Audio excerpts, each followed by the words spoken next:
Assalamualaikum warahmatullahi wabarakatuh. Sobat Ahzul rahimakumullah. Pada suatu hari, Baginda Raja Harun al-Rasyid merasa terganggu dengan kepintaran Abu Nawas yang selalu bisa mengelabui dan mempermainkan logika istana. Meskipun Raja menyukai kecerdikannya, ada kalanya ia merasa harga dirinya sebagai Raja direndahkan. Maka ia pun membuat sebuah rencana. "Wahai pengawal, panggil Abu Nawas. Aku ingin mengujinya untuk terakhir kali. Bila ia gagal, ia akan dihukum." Abu Nawas pun datang dengan senyuman khasnya. Walau dalam hatinya ia tetap waspada. Ia tahu bila Raja sudah memanggil dengan nada serius, pasti akan ada ujian yang tak biasa. Baginda Raja pun berkata, "Abu Nawas, hari ini aku ingin menguji kesetiaanmu. Di hadapanmu ada 2 gelas. Salah satunya berisi air putih, satunya lagi berisi racun yang mematikan. Pilih salah satu dan minumlah. Bila kau selamat, berarti Allah masih ingin kau hidup. Jika tidak, kau akan mati sebagai orang setia." Seluruh penghuni istana terdiam mendengar titah Raja. Para menteri menahan napas, tapi tidak dengan Abu Nawas. Ia tersenyum tenang. "Ampun tuanku," kata Abu Nawas perlahan. "Apakah benar salah satunya mengandung racun?" Baginda Raja mengangguk. "Benar, tapi aku tidak akan memberitahumu yang mana. Pilih dan minumlah di depan kami semua." Tanpa ragu, Abu Nawas mengambil kedua gelas. Ia mendekatkan gelas-gelas itu ke hidungnya. Ia kemudian mengamati warnanya. Lalu ia berkata, "Tuanku, sebelum aku mati, izinkan aku berdoa terlebih dahulu." Baginda Raja mengangguk. Abu Nawas pun menutup matanya lalu berkata dalam hatinya, "Ya Allah, jika racun ini ada padaku, jadikan air ini biasa. Tapi jika tidak, jadikan air ini sebagai pelajaran bagi mereka yang ingin mencelakakanku." Setelah itu, ia meminum 1 gelas secara perlahan. Semua orang menahan napas. 1 menit, 5 menit, 10 menit. Abu Nawas masih berdiri tegak. Bahkan ia mulai tertawa. "Ampun tuanku, sepertinya saya masih hidup." Baginda Raja tercengang. "Bagaimana kau bisa tahu itu bukan racun?" Abu Nawas mendekat lalu berbisik, "Karena saya tukar sebelum datang ke istana. Saya sudah menduga ini jebakan. Saya bawa 2 gelas yang saya isi sendiri." Baginda Raja terdiam mendengarnya. Semua orang tertawa kecuali Baginda Raja. Namun akhirnya, sang Raja pun ikut tertawa. "Hai Abu Nawas, engkau benar-benar sulit dikalahkan. Aku menyerah." Dan sejak hari itu, sang Raja tidak pernah lagi mencoba mencelakai Abu Nawas. Karena racun paling mematikan di istana bukanlah yang ada di dalam gelas, tetapi kecerdikan Abu Nawas yang tak tertandingi.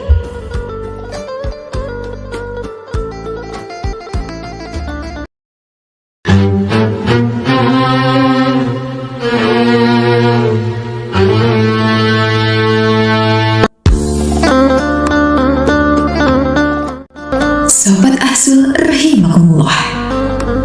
Dikisahkan, pada suatu waktu, ketika Baginda Raja nampak termenung di atas singgasananya, dalam hati ia bertanya-tanya, "Negeriku ini damai, kekayaannya berlimpah, dan aku memimpin dengan adil. Tapi kenapa rakyatku masih sulit diatur? Bagaimana ini ya?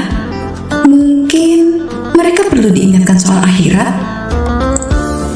Kemudian Baginda Raja pun memanggil Abu Nawas untuk dimintai pendapatnya. "Wahai Abu Nawas, sepertinya aku harus bertindak tegas untuk menyadarkan rakyatku. Semakin hari mereka semakin sulit diatur. Mereka bahkan berani melawan menteri-menteriku," kata Baginda Raja. "Lalu apa yang akan Paduka lakukan?" tanya Abu Nawas. "Aku ingin memperingatkan mereka betapa pedihnya siksa neraka apabila tidak mentaati pemimpinnya. Kau tahu sendiri kan, aku menjalankan pemerintahan ini dengan sangat adil. Aku ini bukan raja yang zalim dan jahat, Abu Nawas. Aku selalu mensejahterakan rakyatku, jawab Baginda Raja. Ampun Paduka yang mulia, sepertinya Paduka salah sasaran. Bukan rakyat yang harusnya diingatkan tentang akhirat, tapi para menteri istana. Saya tahu Paduka adalah raja yang adil dan bijak, tapi beberapa menteri Paduka ada yang nakal. Di antaranya ada yang korupsi, ada juga yang jahat kepada rakyatnya. Itulah yang membuat rakyat Paduka menjadi berani dan suka melawan, sebab mereka mengira apa yang dilakukan para menteri istana merupakan perintah dari Paduka. Jelas Abu Nawas. Oh, jadi itu masalahnya. Kau tahu siapa saja menteri-menteriku yang berani berbuat demikian? Tanya Baginda Raja. Ampun Paduka yang mulia, saya sendiri kurang tahu, dan saya juga tidak berani asal menuduh. Tapi jangan khawatir Paduka, saya punya ide untuk mengetahui siapa saja menteri yang menyalahgunakan jabatannya itu, jawab Abu Nawas. Siasat apa lagi yang akan kau lakukan, Abu Nawas? Tanya Baginda Raja kembali. Sama seperti cara Paduka mengingatkan tentang akhirat dan memperingatkan pedihnya siksa neraka, jawab Abu Nawas. Apa kau yakin itu akan berhasil? Tanya Baginda Raja. Tentu saja Paduka yang mulia, karena saya tidak memperingatkan hanya dengan kata-kata, tapi saya akan membawa api neraka ke istana, balas Abu Nawas. Seketika Baginda Raja terkejut mendengarnya. Kau serius bisa melakukan itu? Tanya Baginda Raja penasaran. Besok Paduka akan menyaksikan sendiri, jawab Abu Nawas enteng. Singkat cerita, pada keesokan harinya Abu Nawas kembali datang ke istana dengan membawa sebuah kendi kecil yang tertutup rapat. Di dalam kendi tersebut berisi api yang menyala-nyala. Meski demikian, Abu Nawas sama sekali tidak kepanasan. Ketika Abu Nawas memasuki ruangan istana, para menteri sudah duduk berkumpul bersama Baginda Raja. Hai Abu Nawas, kendi apa yang kau bawa itu? Tanya Baginda Raja. Kendi ini berisi api neraka Paduka yang mulia. Bila tutupnya dibuka, niscaya istana ini akan hangus terbakar, jawab Abu Nawas. Kalau memang isinya api neraka, kenapa tanganmu tidak kepanasan? Tanya salah satu menteri istana. Api neraka tidak akan mungkin membakar orang-orang yang beriman. Bagi mereka yang jujur, tidak pernah korupsi, dan tidak berbuat sewenang-wenang, tentu tidak akan merasakan kepanasan. Justru sebaliknya, api neraka yang panas akan terasa dingin, terang Abu Nawas. Karena penasaran, seluruh menteri istana satu persatu memegang kendi tersebut. Sialan, kendi ini panas sekali, kata menteri pertama dalam hati. Tapi karena takut ketahuan korupsinya, ia berpura-pura tidak kepanasan. Benar sekali ucapanmu Abu Nawas, kendi ini terasa dingin dan sejuk, katanya berbohong. Menteri kedua juga sama, tangannya merasa kepanasan, tapi ia sengaja menahannya agar tidak ketahuan perbuatan jahatnya. Wah, kendi ini seperti salju, dingin dan menyejukkan, kata menteri kedua berpura-pura. Begitulah seterusnya. Para menteri istana yang nakal tidak memperlihatkan rasa panasnya. Adapun para menteri yang jujur, mereka justru kepanasan memegang kendi tersebut. Melihat itu, Baginda Raja menjadi murka. Matanya menatap tajam, penuh amarah kepada menteri-menterinya yang jujur. Ternyata, kalian yang membuat rakyatku menderita. Jangan harap kalian akan selamat. Aku akan menghukum kalian dengan hukuman yang sangat berat, ancam Baginda Raja. Tentu saja para menteri yang jujur ini menjadi kaget dan ketakutan. Sementara para menteri yang nakal tertawa kecil penuh kemenangan.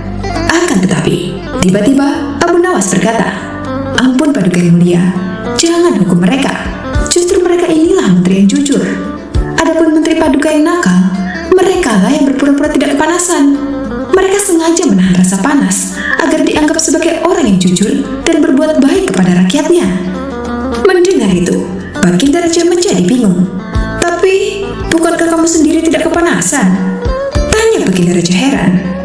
Itu kan karena sebelumnya kedua tangan saya diolesi dengan pelumas anti panas Paduka. Wajar saja kalau saya tidak kepanasan saat memegang kendi tersebut, jelas Abu Nawas. Akhirnya, berkat akal cerdiknya, Abu Nawas berhasil mengungkap beberapa menteri istana yang telah menyalahgunakan jabatannya. Dan pada saat itu juga, Baginda Raja langsung memecatnya dan memasukkannya ke dalam penjara.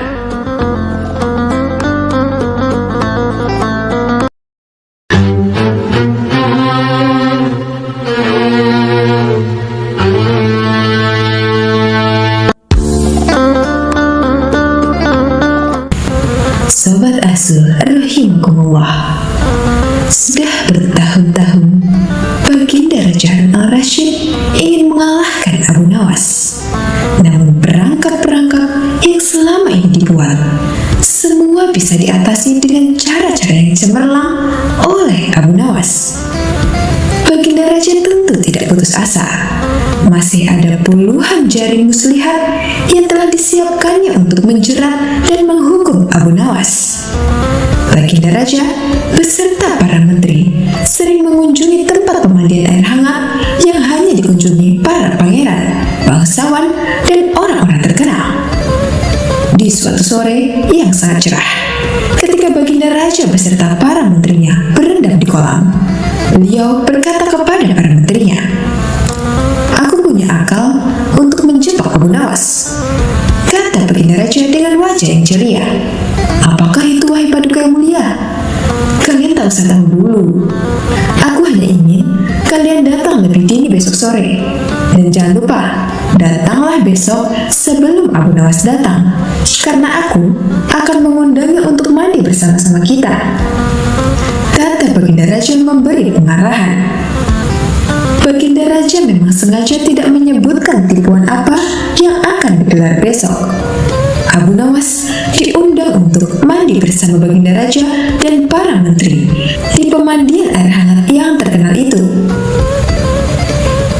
Seperti yang telah direncanakan, Baginda Raja dan para menteri sudah datang lebih dahulu. Baginda membawa 19 butir telur ayam. 18 butir dibagikan kepada para menterinya, 1 butir untuk dirinya sendiri. Kemudian Baginda memberi pengarahan singkat tentang apa yang telah direncanakan untuk menjebak Abu Nawas.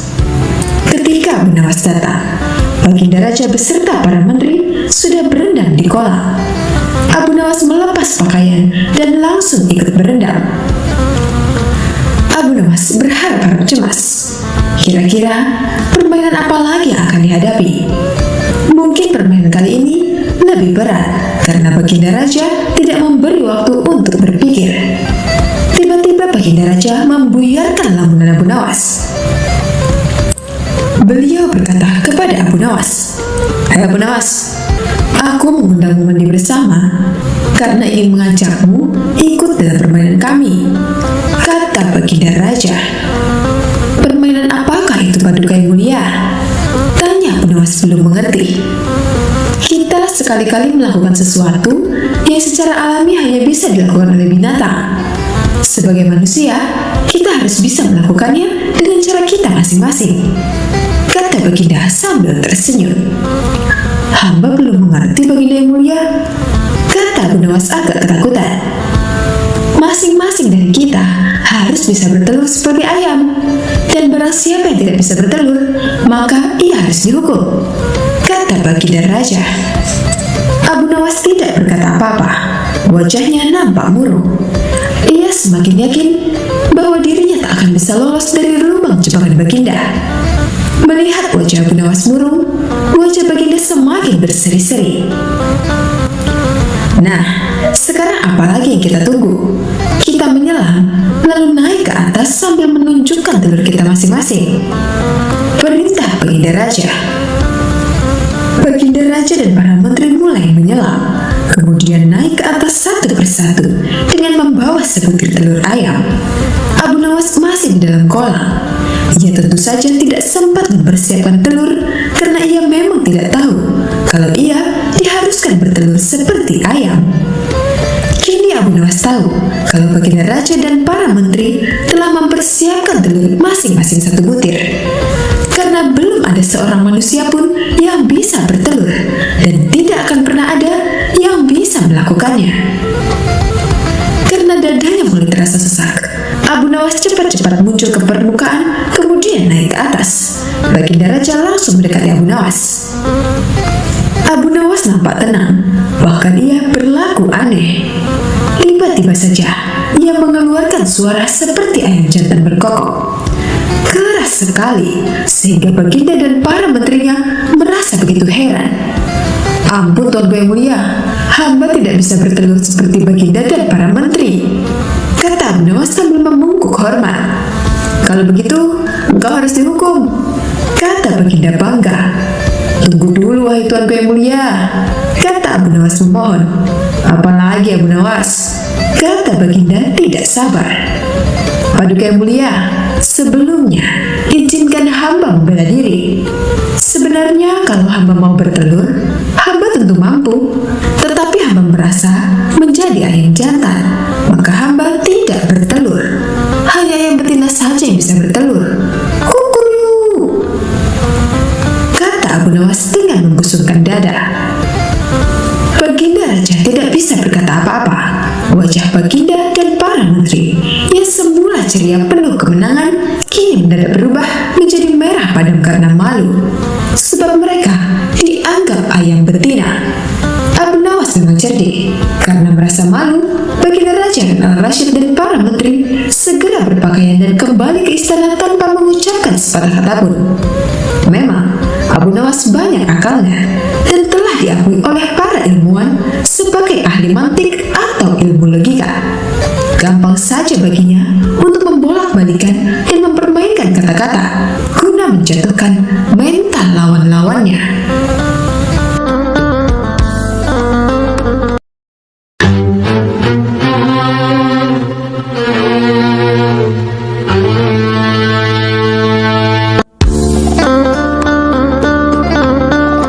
Sobat Azul rahimakumullah. Suatu hari, Khalifah Harun al-Rashid marah besar pada kawan karibnya yang setia, yaitu Abu Nawas. Ia ingin menghukum mati Abu Nawas setelah menerima laporan bahwa Abu Nawas mengeluarkan sebuah fatwa, yaitu tidak mau ruku dan sujud dalam sholat. Terlebih lagi, Khalifah mendengar bahwa Abu Nawas mengatakan dirinya suka fitnah. Menurut pembantu-pembantunya, Abu Nawas layak dipancung karena melanggar syariat Islam dan menyebar fitnah. Khalifah Harun al-Rashid mulai terpancing, tapi untung ada seorang pembantunya yang memberi saran. Hendaknya Khalifah melakukan tabayun atau melakukan konfirmasi.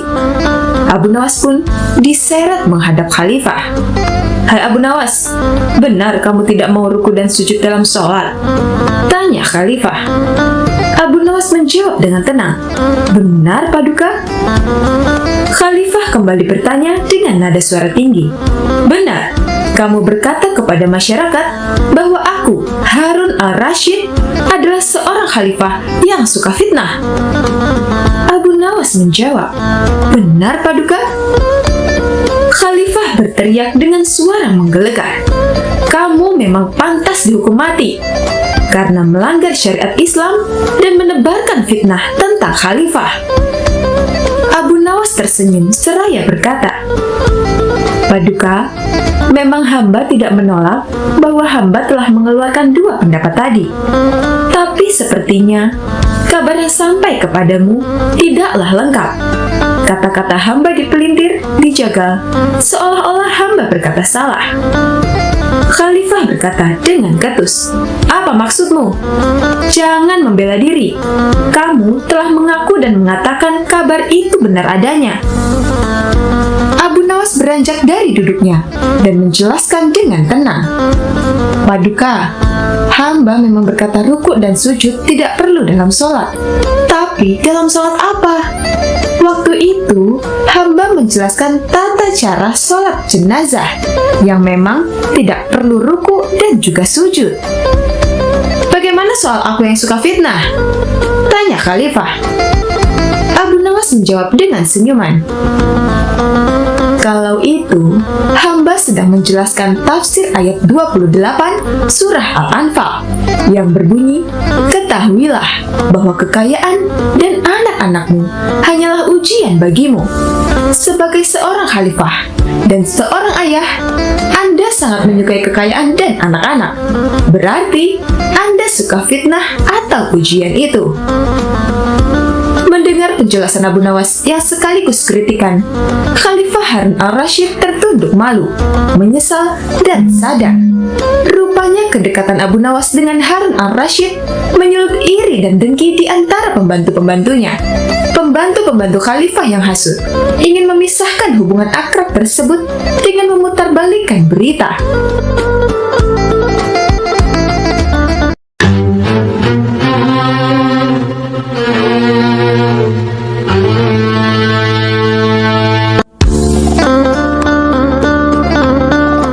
Sobat Azul rahimakumullah. Pada suatu hari, di sebuah komplek di kota Baghdad, dibuat gempar oleh pencurian. Aksi pencurian itu dilakukan di rumah saudagar kaya raya. Uang ribuan dinar lenyap di gondol maling. Tampaknya maling tersebut sangatlah profesional. Ia sukses membobol rumah saudagar yang dijaga lumayan ketat itu. Petugas belum bisa mengendus siapa pencurinya. Sang saudagar penasaran dibuatnya. Uang yang dicuri itu baginya tidak begitu besar dibanding harta yang bejibun yang dimilikinya. Masalahnya, siapa pencuri itu yang membuat dia sangat penasaran. Sudah nyaris sepekan, para petugas belum juga bisa membongkar kasus ini. Namun pada akhirnya, saudagar membuat keputusan. Barang siapa yang mencuri hartanya dan dia mau mengembalikan selain diampuni, maka pencuri akan mendapatkan hak separuh dari harta yang dicuri tersebut. Pengumuman tersebut ternyata tak mengundang minat maling itu. Si pencuri tak kunjung memperlihatkan batang hidungnya. Tidak putus asa, sang saudagar akhirnya membuat sayembara baru. Barang siapa yang berhasil mendapatkan pencuri tersebut, maka dia akan mendapatkan seluruh harta tersebut. Dan tentu saja, sayembara ini sangat menarik warga Baghdad. Banyak sekali orang yang mendaftar untuk ikut ambil bagian, termasuk si pencuri itu sendiri. Awalnya, si pencuri berniat untuk meninggalkan kota Baghdad dengan membawa harta milik curiannya itu. Namun setelah dipikir-pikir, kepergiannya hanya akan membuka aibnya. Mending aku ikut sayembara saja, pikir si pencuri. Oleh karena itu, si pencuri mencoba bertahan di kota dengan ikut-ikutan menjadi peserta sayembara. Dia semakin merasa sangat aman saat berkumpul dengan peserta sayembara. Dia sangat yakin kedoknya tidak akan terbongkar. Namun begitu melihat hasil yang belum jelas terlihat dari sayembara, akhirnya saudagar mendesak sang hakim untuk mendatangkan Abu Nawas. Namun sayangnya, Abu Nawas pada hari itu sedang berada di Damaskus dan baru bisa pulang pada keesokan harinya. Semua harapan kini bertumpu pada Abu Nawas. Kasakusuk begitu gencar di kalangan warga. Mereka menebak apakah Abu Nawas mampu menguak teka-teki tersebut. Sementara si pencuri hatinya menjadi ciut karena dia tahu bagaimana kemampuan Abu Nawas dalam memecahkan sebuah masalah. Pada keesokan harinya, Abu Nawas datang dengan membawa tongkat yang banyak sekali. Kemudian Abu Nawas membagikan tongkat-tongkat tersebut kepada semua yang hadir. Abu Nawas pun berpesan, "Tongkat-tongkat ini sudah saya mantrai. Kalian bawa pulang dan besok bawa kembali ke sini," ucap Abu Nawas. "Jika salah satu di antara kalian pelakunya, maka tongkat akan bertambah satu telunjuk. Yang bukan pencuri, maka tidak usah khawatir, ujar Abu Nawas. Kemudian semua warga pulang dan si pencuri jadi bingung. Bagaimana caranya agar dia bisa lolos di esok hari? Setelah memeras otak, dia memutuskan untuk memotong tongkat tersebut sepanjang telunjuk jarinya. Di keesokan harinya, semua warga berkumpul dan mengembalikan tongkat kepada Abu Nawas. Pada saat menerima tongkat dari pencuri tersebut, Abu Nawas langsung menangkapnya karena tongkatnya menjadi lebih pendek dari yang lainnya. Kemudian si pencuri diadili dengan seadil-adilnya. Dan akhirnya Abu Nawas berhak atas uang ribuan dinar tersebut. Namun uang tersebut dibagikan kepada fakir miskin di kota Baghdad. Itulah salah satu kecerdikan Abu Nawas, sang wali sufi.